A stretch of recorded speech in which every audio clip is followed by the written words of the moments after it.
Всем привет, друзья! Добро пожаловать на наш канал. Мы в Испании. С вами вновь Татьяна и Алексей.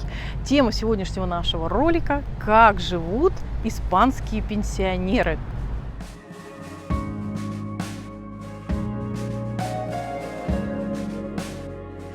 Кстати, если вы впервые на нашем канале, вы можете подписаться и поставить колокольчик, чтобы не пропустить новые интересные наши видео.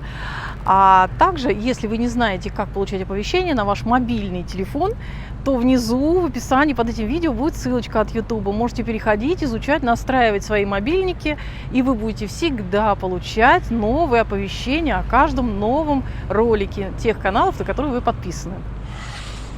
Итак, как же живут пенсионеры в Испании? Я хочу сказать, что сегодняшний ролик я запишу вам исключительно из наших наблюдений, то, что мы здесь видели сами, лично. Какие-то данные я нашла в открытых источниках в интернете. И коснемся обязательно пенсий. Какие пенсии у испанских пенсионеров. Так что, если вам интересно, смотрите этот ролик дальше. Итак, вот мы с Алексеем заметили, что испанские пенсионеры, они достаточно энергичны, активны, и я бы даже сказала, социально активны. То есть они не сидят поодиночке в своих квартирах, и не сидят на лавочках поодиночке, не скучают в домах, когда их там дети, внуки, правнуки работают, учатся и путешествуют. То есть они сами встречаются друг с другом, они общаются, они ведут социальную активную жизнь. И, выходя на пенсию, они не сидят дома, а многие из них продолжают путешествовать по Испании, так называемый внутренний туризм, ну и также путешествовать по другим странам Европы. Люди, взрослые люди, выходя на пенсию здесь, в Испании, они не чувствуют себя отрезанными от жизни, социально заброшенными, и в этом помогает им не только Испания, климат, их жизненный оптимизм, может быть, такой испанский, но и государство. Вот с 1985 года в стране был образован Институт социальной помощи для стариков.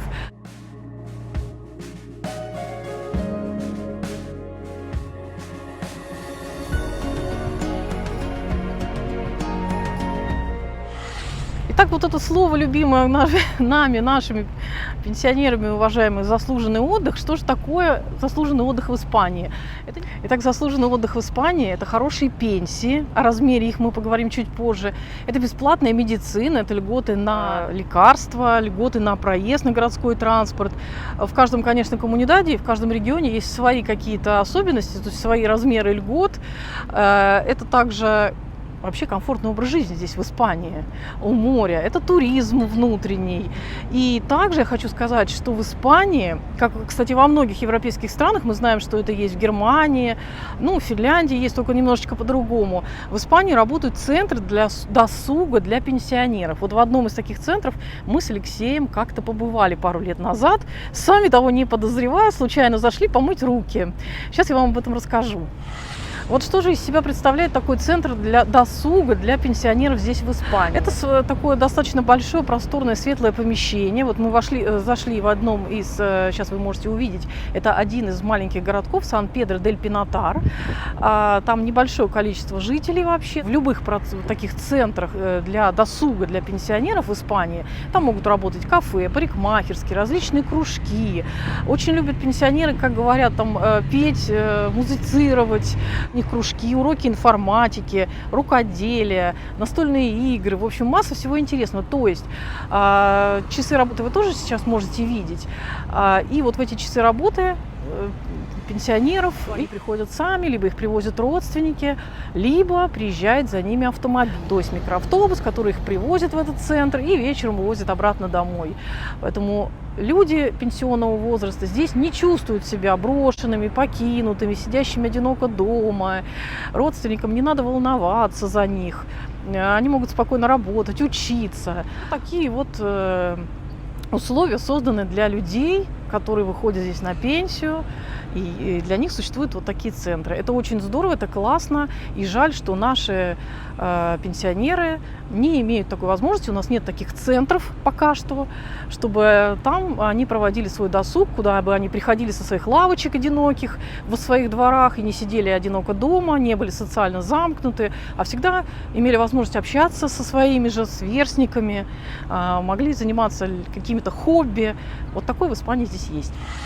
Что еще интересного, друзья, я нашла, когда готовилась к этой передаче, что по правительственной программе путешествий и отдыха для пожилых людей государство, вот Испания, соответственно, организует поездки по историческим местам, экскурсии, музеи и так далее. И мы тоже с Алексеем, кстати говоря, видели и не раз автобусы с пожилыми людьми, которые путешествуют, они выгружались из отеля 4-звездочного, садились в автобус и ехали на какую-то экскурсию.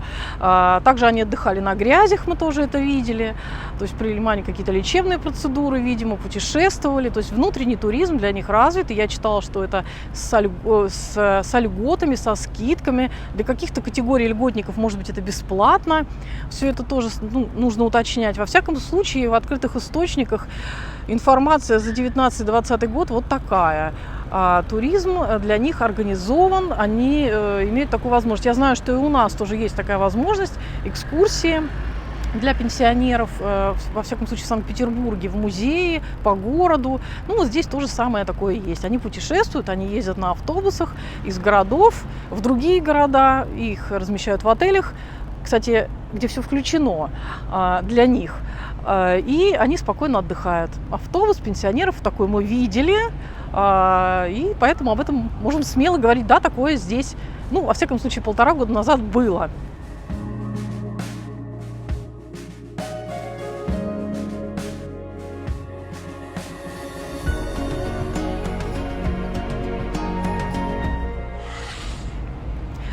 Вообще, очень интересные факты я обнаружила, когда готовилась к этой вот передаче, к нашему этому видео, да, я прочитала, что в Испании им также дают еще 2 дополнительные пенсии. То есть не 12 пенсий в году у пенсионеров, а 14.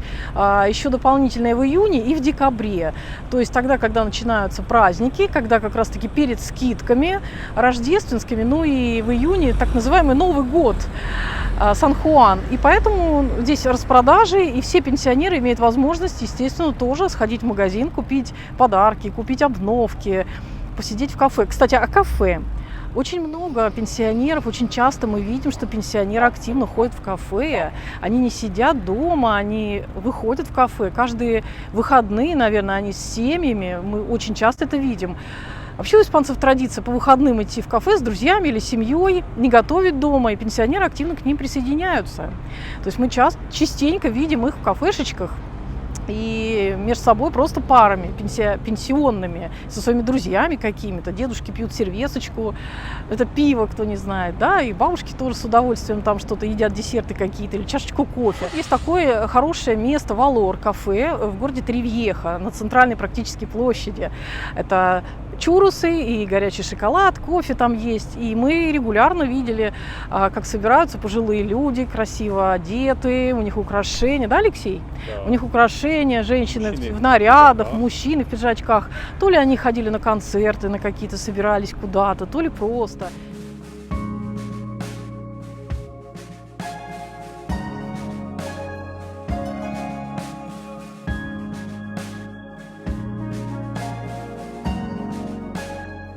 Оказывается, здесь у них также снижена стоимость на получение образования. Как ни странно, испанские пенсионеры с удовольствием идут учиться. И здесь нету возраста, который определяет, что все, вот вы до 45 лет, например, можете поступать в университеты или в какие-то учебные заведения, а дальше ни в коем случае нет.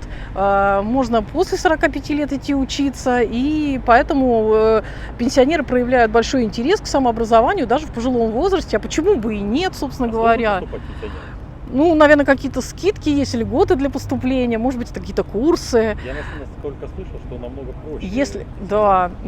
Если нас кто-то смотрит, кто-то вот прожил здесь много лет, получает пенсию, поделитесь информацией под видео. Или у кого-то, может, знакомые пенсионеры есть. Мы пока таких не нашли. Также, друзья, наверное, интересно, во сколько же лет выходят в Испании на пенсию и какой стаж минимальный должен быть для получения минимальной пенсии. Так вот, я тоже прочитала, что в этом году это 66 лет, но к 2027 году правительство Испании собирается повысить пенсионный возраст до 67 лет.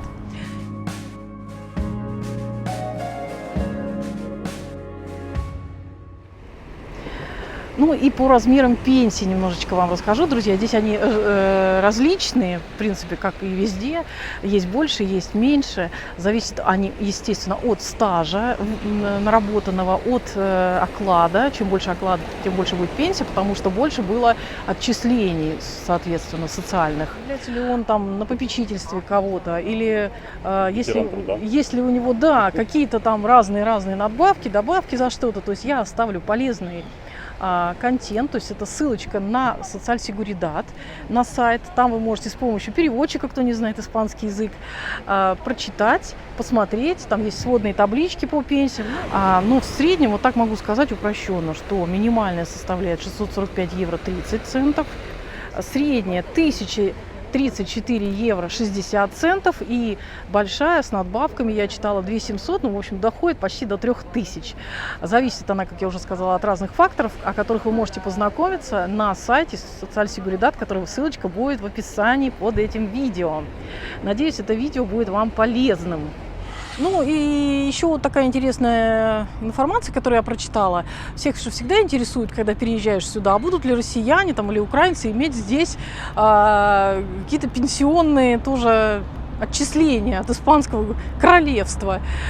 И так вот, что я вычитала, с 96-го года все выходцы из Российской Федерации, соответственно, и с Украины, по-моему, тоже, которые официально проработали в Испании, имеют право претендовать на получение испанской пенсии.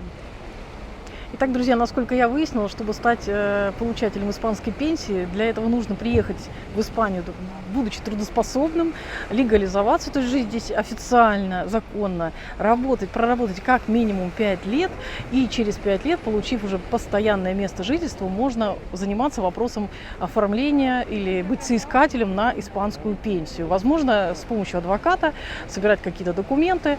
Вот это то краткое, что я вам хотела рассказать, то, что я сама узнала, прочитала и поделилась с вами.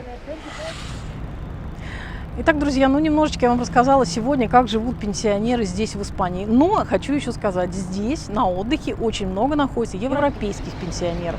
Они тоже сюда приезжают из Германии, Бельгии, Франции, Англии очень много. Вот здесь, во всяком случае, Коста-Бланка у нас. Их очень много. Они здесь зимуют, они здесь бывают летом, живут. Также ведут активный образ жизни. Поэтому это место пригодно и хорошо и для пенсионеров разных стран, наверное. Потому что здесь хорошая природа, доступные цены на продукты. Для европейских пенсионеров здесь доступны цены на топливо, потому что они все активно путешествуют, они водят автомобили, они также сидят в ресторанах и кафешках, и по сравнению с Германией и Францией цены здесь тоже демократичнее. Поэтому здесь очень много центров таких спортивных для пенсионеров именно, которые играют в питанку и ведут такой активный образ жизни, достаточно много путешествуют с автодомами, автокараванами. И мы, в общем-то, говорим то, что видим сами, и сами мы действительно наблюдаем, как пенсионеры здесь ведут активный образ жизни, отдыхают, общаются, слушают музыку в каких-то кафешках и барах, посещают кемпинги, занимаются спортом, ходят в тренажерные залы, то есть живут полной жизнью. Чего и вам, друзья, желаем. Быть активными, здоровыми, счастья, добра и удачи. Дополняйте нас, если мы что-то не сказали. Обязательно пишите свои мнения, комментарии под видео. В описании читайте все полезные ссылочки. С вами Татьяна Алексей, канал «Мы в Испании». Отсюда, с побережья Коста-Бланка. А вот такая у нас погода сейчас. Плюс 21, 7 часов вечера, практически конец октября и очень хорошая погода. Всем удачи и добра. Пока-пока.